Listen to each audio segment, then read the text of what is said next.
Hi, this is Scott with eTrailer.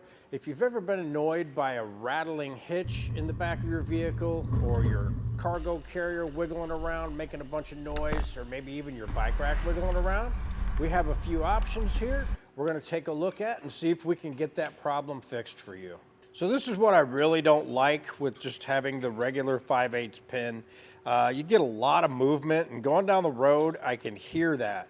And if I have gears stacked up high enough to where I can see it, I look in my rearview mirror and I can just see everything wiggling around back there, and it kind of drives me nuts. So what we'll do is we'll try on a few of these anti-rattle devices and see which one will work out good for us.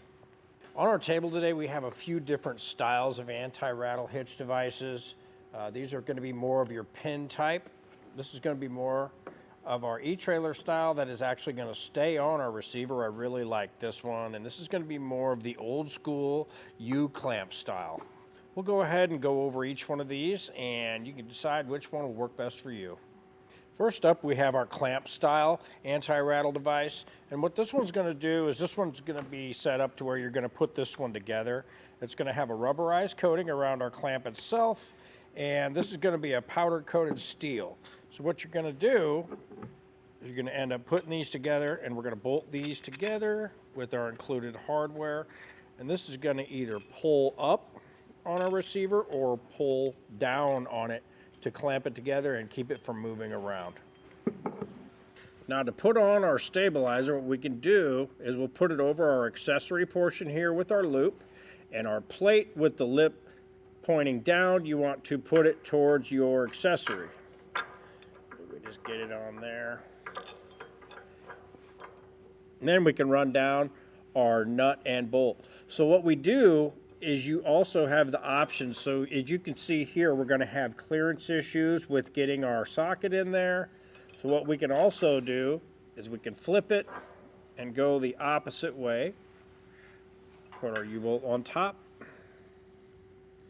and flip it this way. And that's going to give us more clearance to install our hardware. And we'll just go on with our flat washer, our lock washer, and then follow that up with our nut. And we'll do that on both sides and just bring them up finger tight.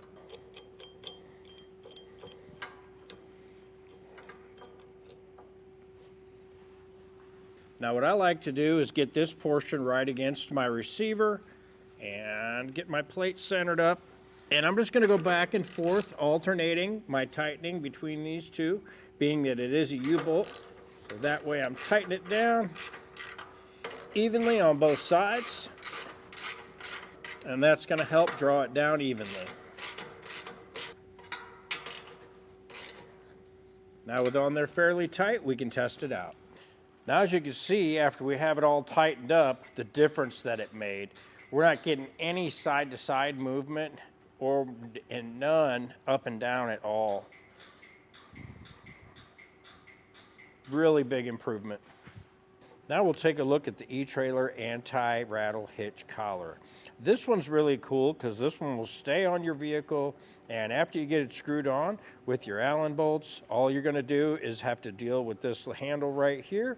We'll go ahead and get this one installed and we'll show you what it's all about. To get this one installed, what we're going to do is back off our Allen bolts, and what that's going to do is allow us to slide these L parts right up over the edges of our collar.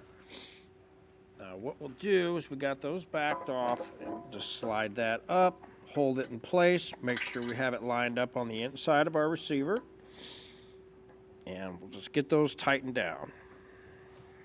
When we tighten them, we just want to alternate back and forth. That's going to help it come down nice and even. The cool thing about this one is this one actually stays on, and once it's on there, the only thing you really have to deal with is the little knob here. So I really like this one for that. Okay, now we have it on there tight. Now you can see this little golden edge. We're just going to back that off a little bit just to make room for our accessory to slide into place. Now you don't want to go too far because it can unthread here, so you just want to go a little bit, just enough to make room for your accessory to go in. Now that we have our accessory in place, we'll just get our pin popped through and our clip. Now with that, we'll just turn our knob, and we can see it's starting to come down against our accessory.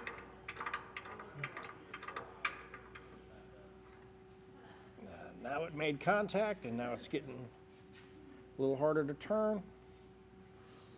We have it good and snug right there. Now we'll give it a little test and see. It's good and tight. We're actually moving the whole back of my Jeep here. Yeah, that one's actually working pretty good. And again, the thing I like about this one is this one will actually stay screwed onto your vehicle, so you can take your accessory in and out, and this one is always on there, so anytime you need it, you just loosen it or tighten it and you're good to go. Now we'll take a look at this style, and this is the Let's Go Aero Anti-Rattle locking hitch pin. We'll give this a look. We're going to go ahead and get this installed on our cargo carrier, and we'll give you an idea how we get this one put on. Now that we have our pin disassembled, we're going to take our block portion, and we want our block portion to be on the passenger side of our vehicle. So what we'll do is we'll compress our spring, and we'll get that popped in place, and we're just going to push it down. I'm just going to hold my finger in the pin hole there and bring it down. Now I can see it. I'll hold it in place until I get the spring locked in.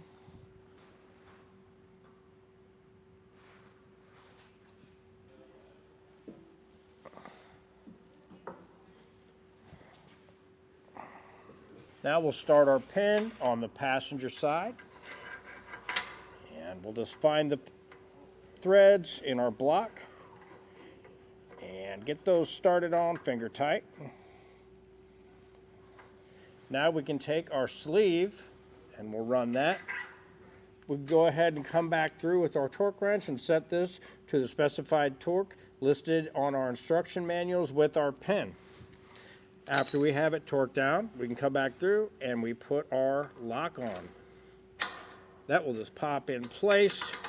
With the key out, now we can just pop on our cover, and that's going to keep dust and any water out of our lock. Now we'll test it out and see how she works.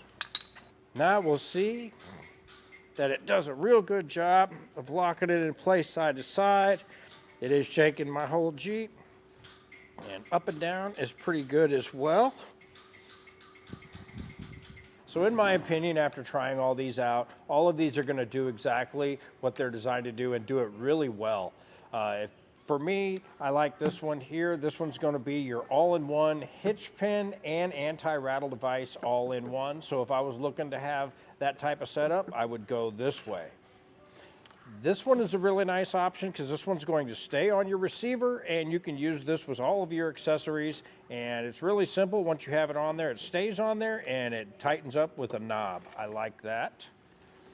This one is going to be a really good option if you have a specific type of maybe a cargo carrier you have on there with a ramp, and maybe even have like a mobility scooter or something you have on there and you use all the time.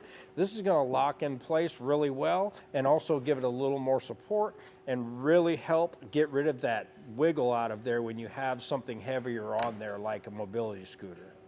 This style here is the one I use a lot. I'll use it with my cargo carrier when I'm hauling a bunch of heavy camping gear and stuff on the back of my Jeep. So this one really works out really good for me. Other than that, all of these that we have on the table worked out really good, and I'm really impressed with the way that they performed. So that'll do it for a look at our anti-rattle hitch devices. I'm Scott with eTrailer, and thanks for watching.